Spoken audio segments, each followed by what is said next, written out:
শেষ কফিনে পেরেক মেরেছে কিন্তু পানিহাটির বিধায়ক নির্মল ঘোষ এবং সোমনাথ দে চেয়ারম্যান আর ওই কাউন্সিলর সঞ্জীব।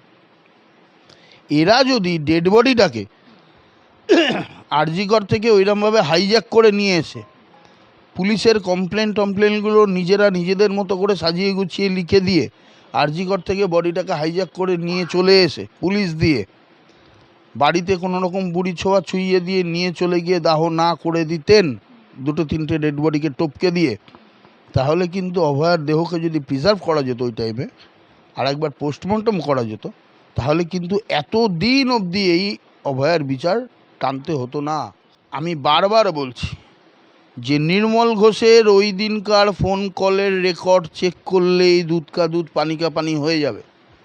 এই যে মমতা ব্যানার্জি বলেছিলেন আমি সারা রাত জেগে বসে মনিটরিং করেছি, কিসের মনিটরিং করেছিলেন? আমি তো বারবার বলেছি উনি যদি সঠিক তদন্তটা হওয়ার জন্য মনিটরিং করতেন তাহলে তো তদন্তটা ঠিক জায়গায় হতো, প্রমাণ লোপাট হতো না, ডেড বডি এত তাড়াতাড়ি পুড়ে যেত না। উনি তো প্রথম ওনার নির্দেশটাই হতো যে আগে ডেড বডিকে প্রিজার্ভ করো। উনি তো বাচ্চা ছেলে নন, উনি রাজ্যের মুখ্যমন্ত্রী, উনি সমস্ত ডাক্তারদেরও পরিচালনা করেন, সমস্ত পুলিশকেও পরিচালনা করেন, তা উনি তো সবটাই জানেন। তাহলে উনি ওনার ফোন থেকে নির্দেশ দিয়ে কেন নির্মলবাবুকে দিয়ে তাড়াতাড়ি ডেড বডিটাকে আগে দাহ করালেন? তার মানেই পরিষ্কার যে উনি চেয়েছিলেন এবং উনি নির্মলবাবুকে দিয়ে এটা করিয়েছিলেন। মানে বুঝুন, মারলেনও মমতা ব্যানার্জি, তাকে সেভ করানো, সেই যারা মারলো তাদেরকে সেভ করার জন্য উকিলও দিলেন মমতা ব্যানার্জি, তাদের হয়ে পাবলিকের টাকা লুটলেনও মমতা ব্যানার্জি। লোকটাকে আমি এর আগের বারও একটা ইন্টারভিউতে বলেছিলাম খুব সাবধানে থাকুন, বাংলার মানুষ কিন্তু পেঁদিয়ে লাট করবে ওনাকে। হিন্দুরা একবার খেপলে কিন্তু বিকাশবাবু খুব মুশকিল হবে, খেপাবেন না হিন্দুদের। আপনি যা করছেন, আপনি রাস্তায় দাঁড়িয়ে গরুর মাংস খেয়েছেন, কেউ আপত্তি করছে না, ওটা আপনার ব্যক্তিগত ব্যাপার। আপনি হিন্দু অনুষ্ঠানে কেন মাইক বাজবে দুর্গাপুজোয়, মুসলিমদের হয়ে ওকালতি করতে এসছেন, আপনার কিন্তু কপালে মহা দুঃখ আছে, আমি বারবার বলছি। এরপর জনগণ যদি আপনাকে ওই হাইকোর্টে তাড়া করে ডিম মারে তখন কিন্তু আমায় দোষ দেবেন না। আগের প্রশাসনিক প্রধান তো এখানে শুভেন্দু অধিকারী ছিলেন না, মমতা ব্যানার্জি ছিলেন। এখন এখানকার প্রশাসনিক প্রধানের নাম হচ্ছে শুভেন্দু অধিকারী। শুভেন্দু অধিকারী নিজে রাস্তায় জাস্টিস ফর আরজিকর বলে বেরিয়েছেন। তার কাছে এই ব্যাপারটা যতটা সেন্টিমেন্টাল, মমতা ব্যানার্জির কাছে তো আবেশ ব্যানার্জিকে বাঁচানোটা বড় চ্যালেঞ্জ ছিল। শুভেন্দুবাবুর কাছে আরজিকরের ম্যাটারে জাস্টিস পাওয়ানোটা হচ্ছে সবথেকে বড়। তাই শুভেন্দুবাবুর আমলেই এই তথ্য প্রমাণ লোপাটের, আমি বরাবর সমস্ত ইন্টারভিউতে, মাইকে, ভাষণে, সমস্ত জায়গায় আমি একটা কথা বারবার বলে এসেছি, তথ্য প্রমাণ লোপাটের চেষ্টা বহু ক্ষেত্রে হয়েছে এই ঘটনায়, কিন্তু শেষ কফিনে পেরেক মেরেছে কিন্তু পানিহাটির বিধায়ক নির্মল ঘোষ এবং সোমনাথ দে চেয়ারম্যান আর ওই কাউন্সিলর সঞ্জীব। এরা যদি ডেড বডিটাকে আরজিকর থেকে ওইরকমভাবে হাইজ্যাক করে নিয়ে এসে পুলিশের কমপ্লেনগুলো নিজেরা নিজেদের মতো করে সাজিয়ে গুছিয়ে লিখে দিয়ে আরজিকর থেকে বডিটাকে হাইজ্যাক করে নিয়ে চলে এসে পুলিশ দিয়ে বাড়িতে কোনো রকম বুড়ি ছোঁয়া ছুঁইয়ে দিয়ে নিয়ে চলে গিয়ে দাহ না করে দিতেন, দুটো তিনটে ডেড বডিকে টপকে দিয়ে, তাহলে কিন্তু অভয়ার দেহকে যদি প্রিজার্ভ করা যেত ওই টাইমে, আর একবার পোস্টমর্টম করা যেত, তাহলে কিন্তু এত দিন অবধি এই অভয়ার বিচার টানতে হতো না। এর অনেক আগেই অভয়ার বিচার সম্পন্ন হতো। যে আজকেও যে বাংলার মুখ্যমন্ত্রীকে লড়তে হচ্ছে, অভয়ার মাকে লড়তে হচ্ছে, আমাদেরকেও লড়তে হচ্ছে অভয়ার বিচার পাওয়ার জন্য, আবার সিবিআইকে আনতে হচ্ছে, এই সব কিছুর কারণ কিন্তু এই নির্মল ঘোষের শেষ মুহূর্তে জোর করে, মানে আমার তো মনে হয় ভারতবর্ষের রাষ্ট্রপতি প্রধানমন্ত্রী মারা গেলেও এত তৎপরতা নিয়ে ডেড বডিকে পোড়ানো হয় না ঘোষ, তাহলে কিন্তু এতদিন ধরে অভয়ার মানে তদন্ত লিঙ্গার করতে হতো না, অনেক আগেই তদন্ত শেষ হয়ে যায়। তাহলে এখানে সবথেকে বড় প্রশ্ন, এই তাঁদের ভূমিকা, এই ভূমিকাও কি অত্যন্ত নিখুঁতভাবে খতিয়ে দেখা উচিত? কেননা তাদের ভূমিকা যদি এখানে স্পষ্ট হয় তাহলেই তো এখানে আরও একটি বিষয় স্পষ্ট হবে যে কার বা কাদের আদেশেই বা নির্দেশেই বা তারা এই কাজ করলেন। নির্দেশ একজনেরই থাকবে, ছিল। এই সমগ্র ঘটনা অভয়ার তদন্তকে শেষ করে দেওয়া, দোষীদের ধরতে না দেওয়া, তদন্তকে ঘুরপথে অন্যদিকে চালিত করে দেওয়া, তথ্য প্রমাণ লোপাট করা, শেষ পর্যন্ত দেহকে তাড়াতাড়ি পুড়িয়ে দিয়ে সৎকার করে দিয়ে সমস্তটা শেষ করে দেওয়ার নির্দেশ একমাত্র তখনকার মহামান্য নেত্রী বাংলার মুখ্যমন্ত্রী মমতা বন্দ্যোপাধ্যায়ের নির্দেশ ছাড়া এই তৎপরতা কারোর পক্ষে করা সম্ভব হতো না। কারণ শুধু নির্মল ঘোষের অর্ডারে তো আর বিনীত গোয়েলরা কাজ করতেন না, শুধু নির্মল ঘোষের অর্ডারে তো আর সন্দীপ ঘোষ কাজ করেননি। তো এই অর্ডার, আমি বারবার বলছি যে নির্মল ঘোষের ওই দিনকার ফোন কলের রেকর্ড চেক করলেই দুধ কা দুধ পানি কা পানি হয়ে যাবে। এই যে মমতা ব্যানার্জি বলেছিলেন আমি সারা রাত জেগে বসে মনিটরিং করেছি, কিসের মনিটরিং করেছিলেন? আমি তো বারবার বলেছি উনি যদি সঠিক তদন্তটা হওয়ার জন্য মনিটরিং করতেন তাহলে তো তদন্তটা ঠিক জায়গায় হতো, প্রমাণ লোপাট হতো না, ডেড বডি এত তাড়াতাড়ি পুড়ে যেত না। উনি তো প্রথম ওনার নির্দেশটাই হতো যে আগে ডেড বডিকে প্রিজার্ভ করো। উনি তো বাচ্চা ছেলে নন, উনি রাজ্যের মুখ্যমন্ত্রী, উনি সমস্ত ডাক্তারদেরও পরিচালনা করেন, সমস্ত পুলিশকেও পরিচালনা করেন, তা উনি তো সবটাই জানেন। তাহলে উনি ওনার ফোন থেকে নির্দেশ দিয়ে কেন নির্মলবাবুকে দিয়ে তাড়াতাড়ি ডেড বডিটাকে আগে দাহ করালেন? তার মানেই পরিষ্কার যে উনি চেয়েছিলেন এবং উনি নির্মলবাবুকে দিয়ে এটা করিয়েছিলেন। তাহলে দাদা আরও একটি ব্যাপার সামনে আসছে, যদিও এটি গুজবও হতে পারে বা এর সারবর্তা কতটা সেটা হয়তো এখনও অবধি আমরা মেপে উঠতে পারিনি, কিন্তু শোনা যাচ্ছে কানাঘুষো যে এই গোটা মানে এই সেটিং তত্ত্ব, এই সমস্ত কিছু তথ্য প্রমাণ লোপাটের জন্য তৎকালীন মুখ্যমন্ত্রী মমতা বন্দ্যোপাধ্যায় প্রায় 2 থেকে 2.5 কোটি টাকা তৎকালীন প্রশাসন এবং বিভিন্ন মহলে তিনি বিলিয়েছিলেন। এইটার সারবর্তা কতটা বলে মনে হয়? মানে এই জনগণের এই আশঙ্কাটা কি সত্যি হতেও পারে? সত্যি হতে পারে না, এটা সত্যি। তো বিভিন্ন সময় এই অভয়া মামলায় সুপ্রিম কোর্ট থেকে শুরু করে হাইকোর্টে সরকার মামলা লড়তে যে উকিলদেরকে এনেছিলেন তাদের কারোর ফিস দিনে 20-25 লাখ টাকার কম নয়। এর মধ্যেও আবার ঘোটালা আছে, এর মধ্যেও আবার অভিষেক ব্যানার্জির কাছের কিছু উকিলের টিমকে একটা জড়িয়ে দিয়েছিলেন, তারা এই কেসের বাবদ কোটি কোটি টাকা বিল করেছে। মানে বুঝুন, মারলেনও মমতা ব্যানার্জি, তাকে সেভ করানো, সেই যারা মারলো তাদেরকে সেভ করার জন্য উকিলও দিলেন মমতা ব্যানার্জি, তাদের হয়ে পাবলিকের টাকা লুটলেনও মমতা ব্যানার্জি, অভিষেক ব্যানার্জি। সেম। সেই অভিষেক বন্দ্যোপাধ্যায়ের প্রসঙ্গে একটু আসতেই হচ্ছে, তার কারণ এই যে অভিষেক বন্দ্যোপাধ্যায়ের বিদেশ যাত্রা নিয়ে যেখানে একবার হাইকোর্ট একবার সুপ্রিম কোর্ট এত চক্কর কাটলেন অভিষেক বন্দ্যোপাধ্যায়, অবশেষে সুপ্রিম কোর্টের অনুমতি মিলল 3 সপ্তাহের জন্য আর কি তিনি বিদেশ যেতে পারবেন এরকম। এই যে এই আবেদন মঞ্জুর হলো, তিনি কি আগে থেকে এটা মানে নিশ্চিতই ছিলেন যে সুপ্রিম কোর্টে তাঁর আবেদন মঞ্জুর হবে? দেখুন, 25টা লাগেজ তো যেতেই হবে, তার কারণ উনি তো এখন আর ডাল ভাত রুটি এসব খান না, উনি এখন কয়লা খান, গরু খান, পাথর খান, বালি খান। তো ভাত টাত খেলে তো অল্প জায়গায় হতো, কয়লা গরু এসবকেই উনি লাগেজে করে নিয়ে যেতে হয়েছে। আর সোনা দানা, ওনার বউ তো সোনা নিয়ে এয়ারপোর্টে ধরা ফড়াও পড়েছে, তো প্রমাণিত। তো এইসব কয়লা গরু সোনা এই সব নিয়েই ওনাকে পালাতে হবে। তো উনি তো এখনও ভাবছেন উনি আমেরিকা থেকে এইবার পালাবেন, কিন্তু উনি তো বুঝতে পারছেন না বাংলায় একটা বাঘ বসে রয়েছে এখন, মুখ্যমন্ত্রী শুভেন্দু অধিকারী পুরো র্যাডারের মধ্যে রয়েছে কি কি নিয়ে যাচ্ছে না যাচ্ছে। এইসব 25টা লাগেজ ফাগেজ ওদের লাগে, কারণ ওদের তো অনেক রকম ব্যাপার, নিয়ে যাক, তার মধ্যে যা যতটা পাচার করতে পারে বাঁচলো। আর আইনি সুরক্ষার কথা বলছেন বা এই সুপ্রিম কোর্টের পারমিশনের কথা বলছেন, এগুলো এদের আইনজ্ঞরা, এদের তো প্রচুর টাকা দেওয়া সরকারি চুরি করা টাকা রয়েছে না, অনেক বড় বড় অ্যাডভোকেটদের দিয়ে বিভিন্ন রকম প্লিট করিয়ে, তবে এই হাইকোর্ট হয়ে যে সুপ্রিম কোর্ট গেছেন, আমার মনে হচ্ছে খানিকটা আইনি প্রক্রিয়াতেও এটা প্রয়োজন ছিল। আর বাকিটা মানুষকে দেখানো যে দেখো আমাকে এখানে কলকাতায় এরা বিজেপি এগুলো কোর্টকে প্রভাবিত করে আমায় যেতে দিচ্ছে না, কিন্তু দিল্লির সুপ্রিম কোর্ট নিউট্রালভাবে আমাকে যেতে দিচ্ছে। সব দেখানো শো অফের। অভিষেকের কোনো শো অফে আর বাংলায় কোনো কাজ হবে না। আপনার কি সত্যিই মনে হয় দাদা যে অভিষেক বন্দ্যোপাধ্যায়ের চোখের কোনো সমস্যা আছে যার ট্রিটমেন্টের জন্য উনি মার্কিন যুক্তরাষ্ট্রের এমন একটি হাসপাতালে আর কি চোখের চিকিৎসা করাতে যাচ্ছেন, যেই হাসপাতালের এক রাত্রের ফি হয়তো দেখা গেল যে আমাদের ভারতীয় টাকায় 1 কোটি টাকা?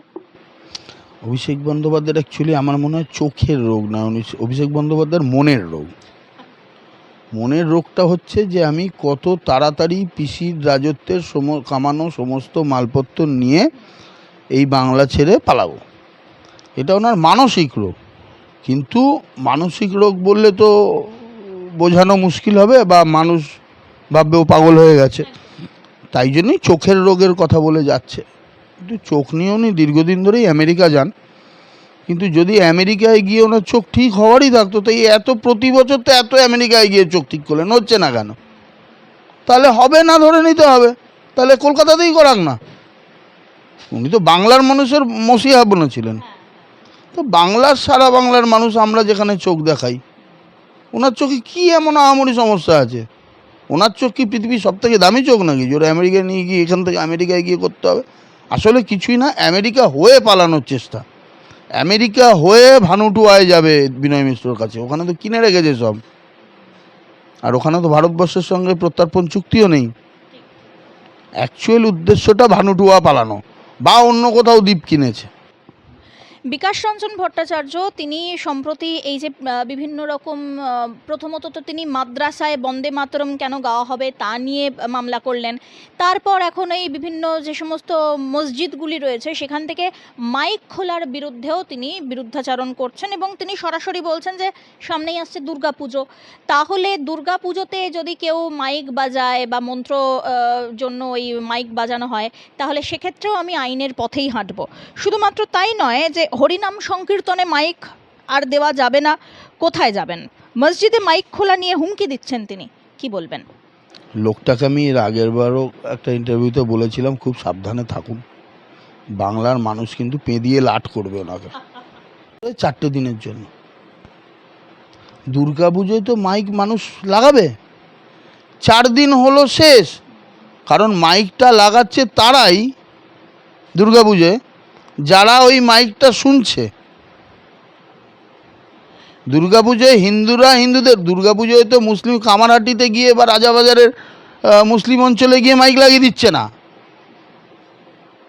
তা দুর্গাপুজোয় হিন্দুরা মাইক লাগাচ্ছে তাদের নিজেদের পাড়ায়, তারা অঞ্জলি মন্ত্র শুনছে, তারা বাংলা 4টে গান শুনছে, তাদের উৎসবকে উপভোগ করছে, এটা হিন্দুদের স্টাইল।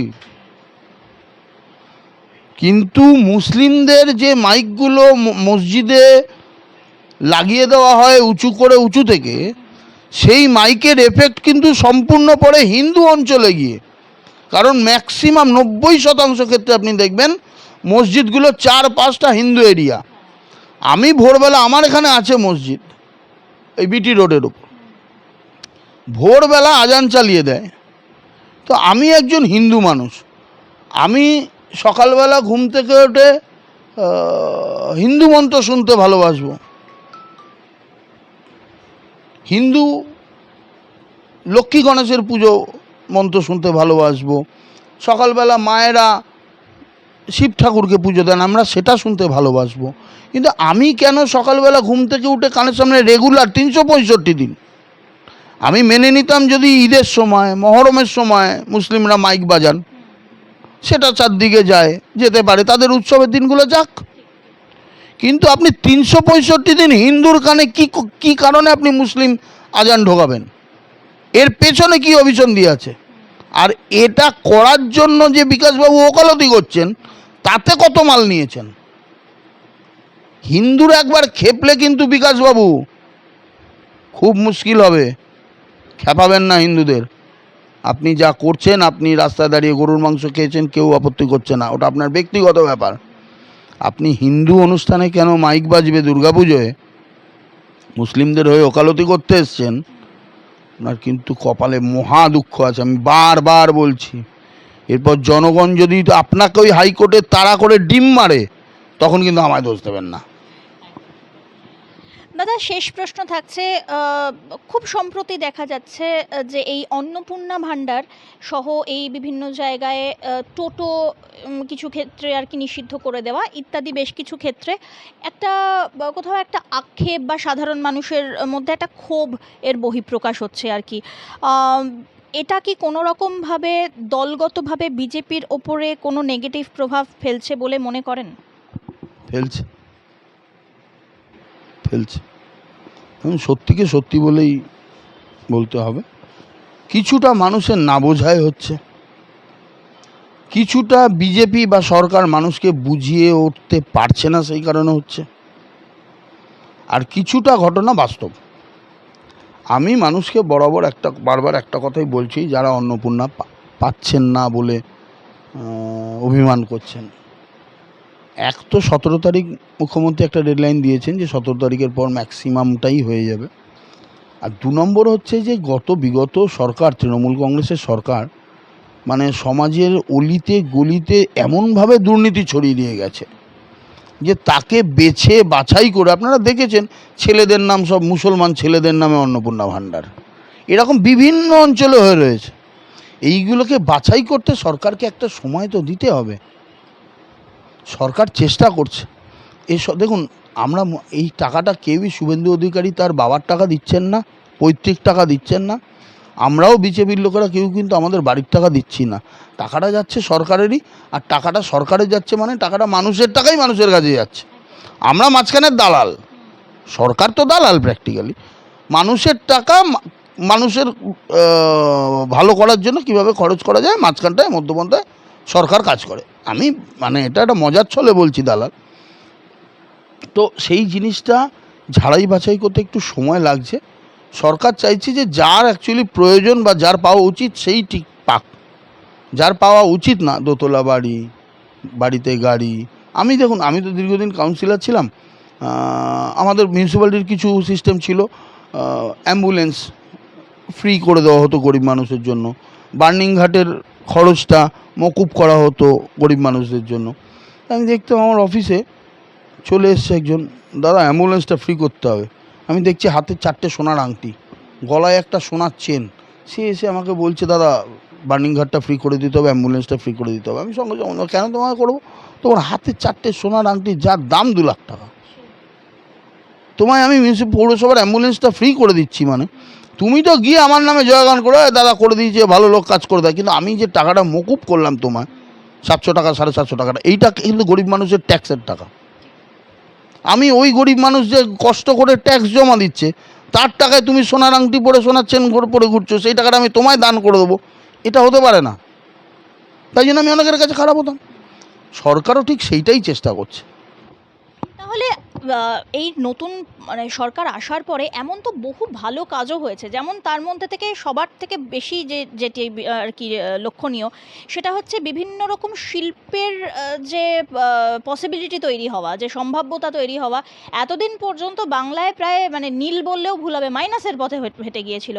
সেই বড় বড় শিল্পপতি উদ্যোগপতিরা পুনরায় বাংলাতে ইনভেস্ট করার জন্য, তারা বাংলাতে আসার জন্য উৎসাহী।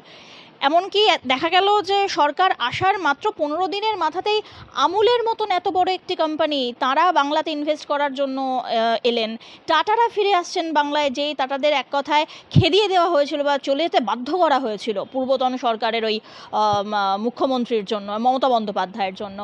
এই ভালো জিনিসগুলো বা ভালো মেসেজগুলো যে সাধারণ মানুষের কাছে পৌঁছতে পারছে না, এটা কি পৌঁছতে পারছে না বা উদ্দেশ্য প্রণোদিতভাবে কোনো রকমভাবে এই বাম বা অন্যান্য বুদ্ধিজীবী মহল সোশ্যাল মিডিয়াকে একটু গ্রাস করে সেটিকে পৌঁছে দিচ্ছে না বলে মনে হয়?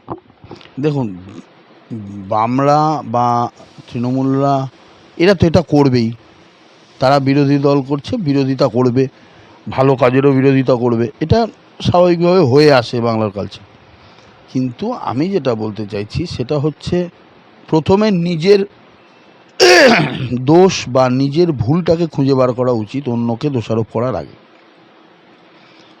এটাও তো হতে পারে যে আমরা মানুষের কাছে, মানে বিজেপির সেই ইনফ্রাস্ট্রাকচার নেই সামাজিকভাবে যে আমরা মানুষের কাছে এই পজিটিভ জিনিসগুলো পৌঁছে দিতে পারছি না। এটাকে তো এড়িয়ে গেলে চলবে না। আমি শুধু বামেদের ওপর তৃণমূল নিন্দা করছে, বামেরা সোশ্যাল মিডিয়া গ্রাস করছে ভাবলে হবে না, তাহলে আমরা কিন্তু ঠিক জায়গায় পৌঁছতে পারবো না। অ্যাকচুয়ালি ভারতীয় জনতা পার্টির এখনও অবধি সামাজিক স্তরে সেই ইনফ্রাস্ট্রাকচারগতভাবে ম্যাচিওর্ড ওয়ার্কারদের অভাব রয়েছে, যারা এটা বোঝেন যে সমাজের স্তরে। দেখুন আজকে যে অভিমানটা সরকারের ওপর আপনার বক্তব্য অনুযায়ী কিছু মানুষের তৈরি হয়েছে, এরা কিন্তু 6 মাস পরে 1 বছর পরে আর অভিমানী থাকবে না। কারণ এরা 6 মাস পরে যখন অন্নপূর্ণা ভাণ্ডারটা পেয়ে যাবেন, তখন ওনারা বুঝবেন যে ঝাড়াই বাছাই করে আমার কাছে এসছে মানে আমি সঠিক। এই যে আজকে যেই শিল্পের কথা আপনি বলছেন, এই শিল্পের এফেক্টটা কিন্তু লোকাল বস্তির মানুষ আজকে বুঝতে পারছেন না। আজকে কিন্তু এই হকাররা, যাদেরকে বিভিন্ন জায়গা থেকে উচ্ছেদ করা হয়েছে, এই হকার উচ্ছেদ সারা জীবন হয়েছে, তখনও ক্ষোভ হয়েছে, এখনও হয়েছে। এই হকাররাই এখন রাগে রয়েছেন। তাদের হয়তো খেতে পড়তে একটু সমস্যা হচ্ছে, আমি মানছি, কারণ আমরাও বুঝি। কিন্তু আজকে থেকে 6 মাস পর 1 বছরের মধ্যে যখন আমুল তার ফ্যাক্টরিটা দাঁড় করিয়ে লোক খুঁজবে যে এসো ভাই 25,000 টাকা মাইনে দেবো, 30,000 টাকা মাইনে দেবো, লোক নেব, এই হকারদের পরিবার থেকে দৌড়ে দৌড়ে গিয়ে যখন 1, 2, 3টে করে লোক চাকরি পাবে, ওই আমলে যখন কাজ করবে না, তখন বলবে ঠিক করেছিল, বেশ করেছিল, আমাদের হকার থেকে তুলে দিয়েছিল সরকার। আমাদের তো এটাই প্রয়োজন ছিল, আমরা কারখানায় যাব, মজদুরি করব, খাবো, এটাই আমরা চাইতাম। তাই আমরা সরকারকে 1 বছর আগে ভুল ভেবেছিলাম। এই সরকার জিন্দাবাদ, এই সরকার আবার থাক।